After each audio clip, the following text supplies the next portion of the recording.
Zvonimir Boban telah menjadi sosok yang lebih dari sekedar pesepak bola.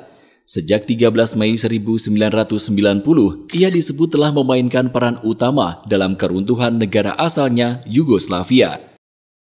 Boban yang kala itu baru berusia 21 tahun menjadi kapten tim Kroasia Dinamo Zagreb yang seharusnya bermain melawan Red Star Belgrade. Namun akibat dari kerusuhan yang terjadi sebelum pertandingan, ia tampil bukan sebagai pencetak gol penentu kemenangan, namun sebagai sosok yang telah mengubah sejarah besar di kawasan Balkan. Tak lupa, perannya pada momen tersebut juga telah mengubah sejarah sepak bola Kroasia. Simpan dulu cerita tentang kepahlawanannya bagi Kroasia. Sebagai pesepak bola, Boban merupakan sosok yang memiliki karakter sangat kuat. Biasa beroperasi di lini tengah, ia telah menunjukkan tentang bagaimana penguasa lapangan mampu menjaga pertahanan sekaligus memulai serangan. Umpan-umpan yang diberikan sampai teknik yang seringkali menipu lawan, membuat Boban mengukir sejarah besar di klub asal Italia, AC Milan.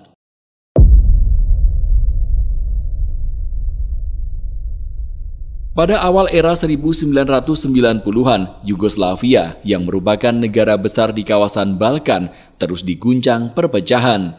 Sejumlah etnis yang hidup di sana seperti Albanian, Bosniak, sampai Kurd terus menginginkan kemerdekaan. Di tengah konflik yang terjadi, sepak bola menjadi salah satu sarana untuk berekspresi bagi orang Kroasia. Disitulah, tepat pada 13 Mei 1990, digelar sebuah laga di Liga Yugoslavia yang mempertemukan tim dengan akar Yugoslavia, yakni Red Star Belgrade melawan Dinamo Zagreb yang didukung penuh oleh orang Kroasia. Perlu diketahui bahwa sebelumnya, pertandingan antara kedua tim tersebut memang kerap menyajikan tensi tinggi. Namun meledaknya perpecahan etnis di Yugoslavia membuat laga Red Star kontra Dinamo yang mengambil tempat Stadion Maksimir di kota Zagreb berlangsung lebih intens ketimbang biasanya.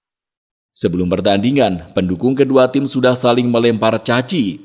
Lalu saat pertandingan baru berjalan 10 menit, laga yang disaksikan oleh 20.000 penonton itu tiba-tiba hilang kendali. Kedua tim saling ejek dan saling melempar batu. Kekacauan kian tak terhindarkan saat pendukung Red Star merusak fasilitas Stadion Maksimir dan merangsek ke timur yang dihuni supporter Dinamo Zagreb. Meski kekacauan diakibatkan oleh kedua pendukung, polisi yang mencoba melerai dianggap bertindak kasar hanya kepada para pendukung Dinamo Zagreb.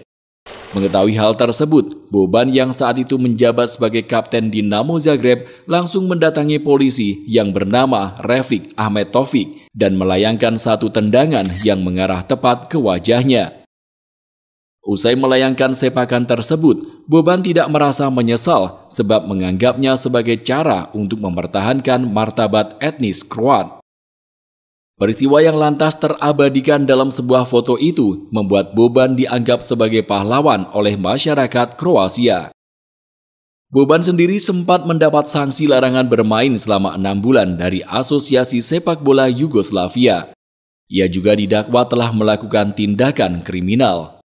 Namun hal itu tidak mengapa, sebab selain sang pemain tidak pernah menyesalinya, lahirnya kerusuhan di Stadion Maksimir yang mengangkat tendangan Boban sebagai simbol turut mengubur kompetisi Yugoslavia dalam-dalam. Tidak ada lagi satupun klub dari kawasan Kroasia dan Slovenia yang mau berkompetisi di Yugoslavia. Di sisi lain, para pengamat olahraga dan juga politik menyebut jika peristiwa bersejarah di Stadion Maksimir telah menjadi kunci perubahan bagi negara-negara yang mengajukan independensi.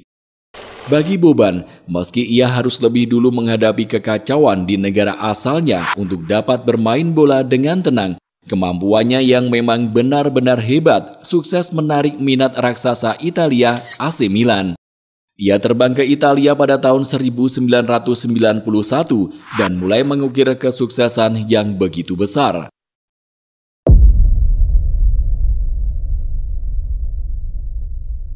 Melalui biaya sebesar 8 juta pounds, Boban resmi mengenakan seragam AC Milan. Sempat dipinjamkan lebih dulu selama 1 musim ke Bari, nama Boban segera menjadi andalan di lini tengah tim merah hitam. Karirnya terus menanjak, menyusul permainannya yang sangat kreatif. Di bawah asuhan pelatih Fabio Capello, nama Boban sukses menjadi roda penggerak dalam tim.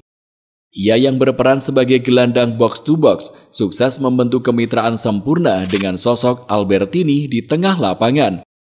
Boban meraih gelar Serie A di 2 musim pertamanya bersama AC Milan. Selain mampu menunjukkan kreativitas tinggi, Boban juga merupakan sosok ulet dan pekerja keras. Ia diberkahi dengan visi luar biasa, jangkauan passing yang mengesankan, serta keterampilan menggiring bola yang sangat baik. Lebih dari itu, Boban juga bisa ditempatkan di sejumlah posisi di lini tengah. Dia bisa berperan sebagai gelandang bertahan, gelandang serang, bahkan gelandang sayap.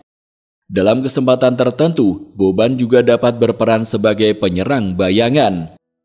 Memiliki kekuatan dan akurasi tendangan yang baik, keistimewaan Boban tak jarang terlihat dari sepakan bola mati.